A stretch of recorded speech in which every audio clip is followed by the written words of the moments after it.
All right, welcome back to our Home Sweet Home sponsor Spotlight today, joined by special guest John with DV Home Inspections. Hey, John, thank you so much for taking the time today, man. Really appreciate it. Absolutely. John is one of our returning sponsors this year. And so, tell us a little bit about yourself and maybe what inspired you to start your journey in being a home inspector. Yeah, so I'm actually a 21 and a half year military veteran, and the entire time I was doing cyber. So nice. IT, computer work, etc. So what does that have to do with home inspecting? Nothing. Nothing. But I'll tell you, in the military, the one thing that we're really good at is, training and checklists. Training and checklists, Absolutely. Right? And so for a long time, I've had a passion for the trades and construction and buildings and homes and things like that. And so it's kind of like, that mechanic that that is really good at working on cars, but maybe they don't have their little ASE certification or whatever it is that they need in order to do work, publicly. Well, that was kind of me while I was in the military, is just this hobbyist when it comes to DIY and home repairs and all this stuff. And I kind of always knew that this is what I wanted to be when I grew up. So got out of the military and decided I'm going to cross train into my passion and my hobby. So now it doesn't feel like when I go to work that I'm actually working. I'm actually just enjoying what I'm doing and helping clients. That's awesome. Yeah, so that's how I got started. Was that the end of the question, or was there something else that I missed? Yeah, well, let me tag on to that, though. Given your experience now that you've been in this field, what advice would you give to first-time home buyers about kind of the inspection process, what they should look out for, any particular red flags? What would you say to that? Right. So, interestingly enough, majority of my home inspection clients come from realtor referrals. And so when you're a first-time home buyer, a lot of time you just go to your realtor and then your realtor's holding your hand and they're saying, hey, this is the next step in the process, et cetera. And then when we get to the home inspection piece after an offer has been accepted, the client usually goes, well, I don't know who to pick as a home inspector. Who should I pick? Now, hopefully you have a good ethical realtor that points you to a good home inspector. But in reality, when you're investing 6, maybe sometimes 7 figures in a home, you should really do your research about who you have looking at your home. Don't just depend on a realtor referral, right? As much as I love my realtors and I love the referrals, and thank you for all the ethical realtors that I work with out there that provide me referrals and clients. I'll second that. Thank you. Yeah, yes, I appreciate that. But as a homeowner, please be invested in researching who your home inspector is. Please be invested in interviewing your home inspector to make sure that they are of the caliber that you want to take care of your largest investment. So that would be probably That's great advice. Yeah, that would probably be my first piece of advice there. And then the second piece of advice that I would offer is that when you're speaking to a home inspector about the inspection process, ask them, what kind of systems are you checking? How long is this home inspection going to take? They should be talking about, at least here in Florida, the standard Florida standards of practice, right? Mm-hmm. There's a checklist of minimum items that need to be inspected on every home. And if they're not hitting those minimums, or if they're not communicating to you that they're going to hit those minimums, that's a concern. If they say that the inspection should only take about an hour, that's a concern. You don't want somebody who's going to spend 1 hour in and out inspecting your 6-7 figure investment. That's crazy. Like, you want somebody who's going to go in there, who's going to hammer this thing out, get through every portion of the checklist, maybe even go above and beyond the checklist and offer additional services like fences and thermal imaging and outbuildings and stuff like that, right? And spend several hours to ensure that they are doing a thorough home inspection, and then can quickly turn a report around in 24 hours or less to make sure that you have the time you need to be able to negotiate with the seller or the new construction, builder, whatever it is, to make repairs or back out of the deal if there's something that's alarming. Gotcha. Yeah, and I mean, just to piggyback on that, I think you started with a point of asking questions like, what systems are they going to be checking? I think asking a lot of questions is what I tell my clients as well. You want to really ask questions of the people you're going to be working with so that A, you can get a good feel for if you guys mesh. B, you're gathering intel. You're gathering information from the people you're going to work with. And, you know, if at the end of that conversation you don't feel that that's the right match, then guess what? You can call someone else. You can get options. So certainly something to think about. Are there any specific trends that you're seeing in the area that perhaps homeowners can benefit from hearing about? Yeah, sure thing. So when it's a really hot market, one of the tactics that some realtors or some folks might encourage is waiving a home inspection so that you have a more competitive offer, or taking a building as is, taking on a home as is. I would highly encourage against that at all costs. If you have to waive a home inspection in order to be able to get that home, you shouldn't want that home, because the issue is that you don't know what you're getting. It's like buying a vehicle as is. You wouldn't want to be stuck on the road, if the engine is going to fall apart. Same thing with your home. You don't want to move into a home that's going to have foundation issues or trust issues in the attic or whatever. There's all kinds of things that could go wrong, and a home inspector who's thorough, and again, going down that entire checklist of items that they need to look at, is going to make sure that all of the nooks and crannies of your home are in good condition so that you can live in that home comfortably. So waiving a home inspection, trend number one, don't do it. Trend number two is in regards to new construction homes. People think new construction is good construction, and that's not always the case.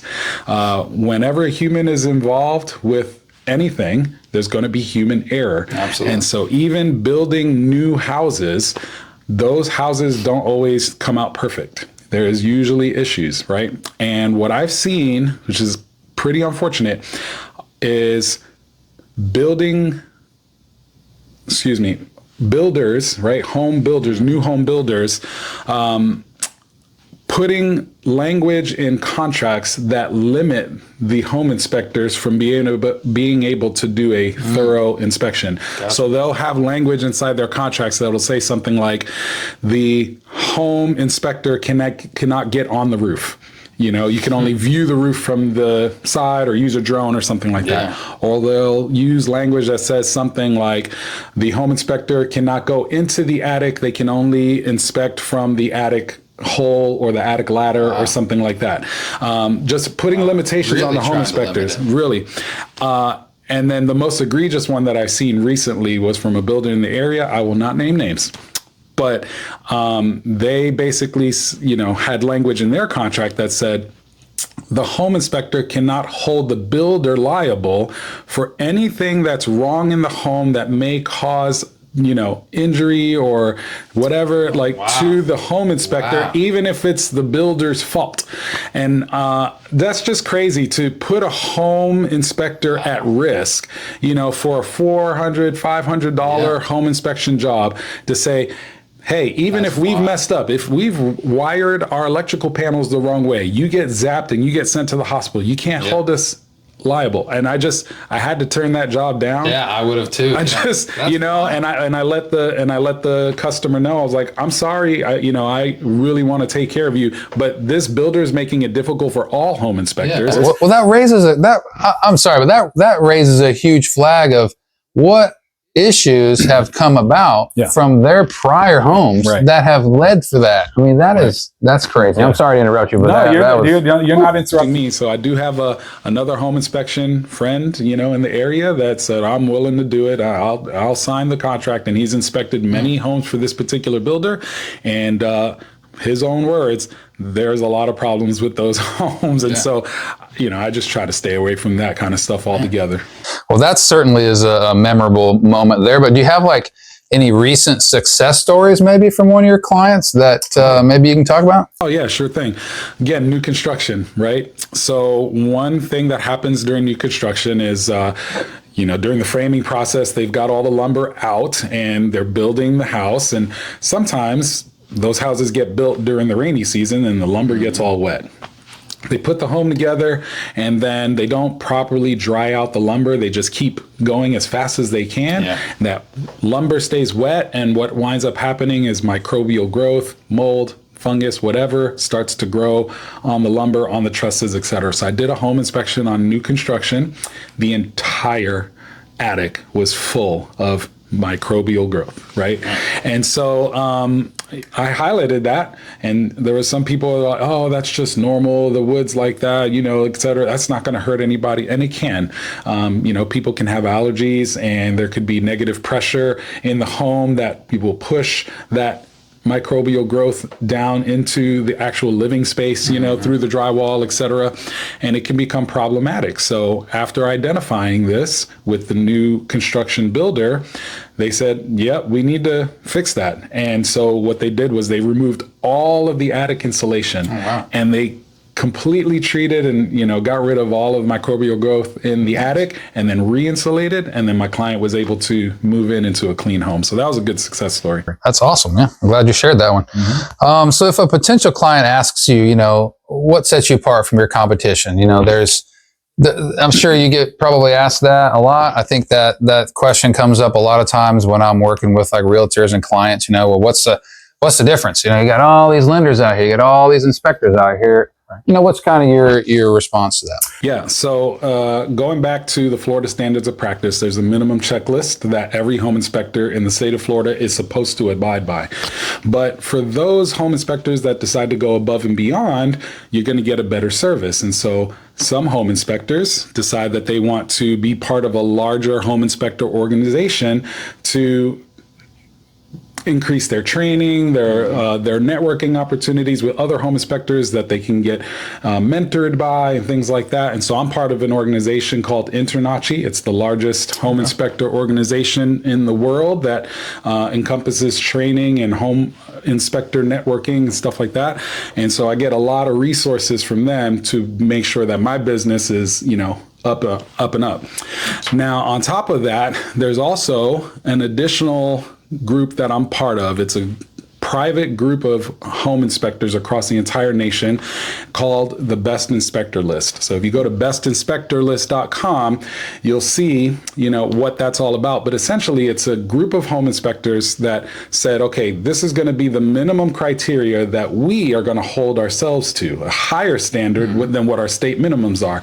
And so, things like adding thermal imaging to every home inspection, or allowing the clients to be at the entire home inspection versus just coming at the end for a summary. I love it when the home inspector, when the homeowners are involved and they come to the inspection, because I can kind of walk and talk them through every single thing. Nice. And it takes a little bit longer, but I appreciate them learning and wanting to have the information. And so kind of doing those things, right? So when you go to bestinspectorlist.com, there's only 2 inspectors on the entire Emerald Coast that are part of that list. And this list is not something that anybody can just sign up for. You have to meet the criteria, and then you have to be accepted. And to be one of 2 on the entire Emerald Coast, me and this other guy, we cover everywhere from Pensacola to Panama City.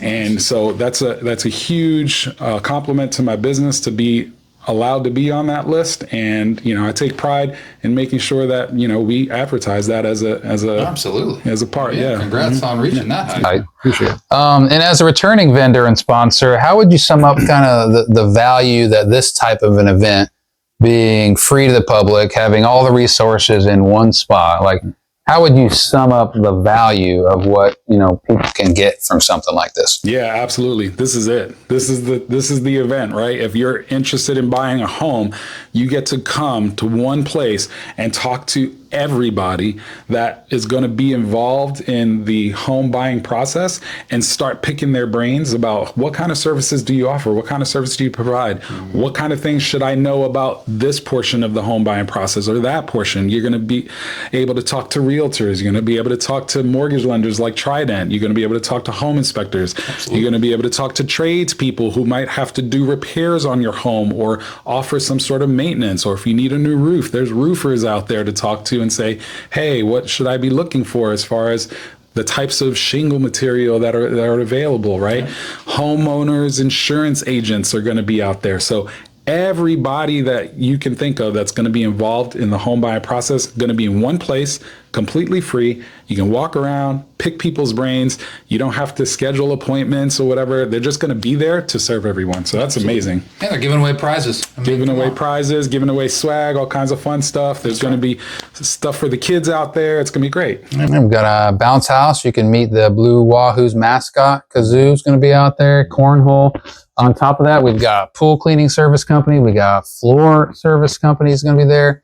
I think you mentioned title insurance, but title insurance, title company is going to be there. So, there's a lot of things to look forward to. And speaking on what they can look forward to, what can they expect when they come see you at your booth? When you come and see me, you're going to see all of the toys that I get to play with. We're going to have the drone out. We're going to have the crawler out. We're going to have the thermal camera out. We're going to have a little bit of swag to give away and, stuff for the kids, crayons and fire safety coloring books and all kinds of stuff. And then you get to ask me all kinds of questions about the home inspection process, and maybe I can help you out in the future. There you go. Well, you got anything you'd like to add on? Any kind of last words you want to say out there to anyone expecting to come on out to the event? Yeah, just come on out, have fun. It's going to be a great event. There's going to be great people like Greg out there and Trident Home Loans and all kinds of other folks. This is a place you want to be. And we will have volunteers out there wearing this awesome Home Sweet Home event shirt. So if you need help while you're there, look for the yellow shirts. All right, so come on out and see us this Sunday. May the 4th be with you. May the 4th. From 2 to 6. Let's go. And a special announcement we just got before walking in here. We will have some special guests out there. May the 4th be with you related, perhaps. We shall see. Come on out, find out for yourselves. We're going to have kickball. We're going to have all the games for the kids. We're going to have John here. You have to come out and talk to John. Let's go. We're looking forward to seeing you all this Sunday from 2 to 6 at Blue Wahoo Stadium.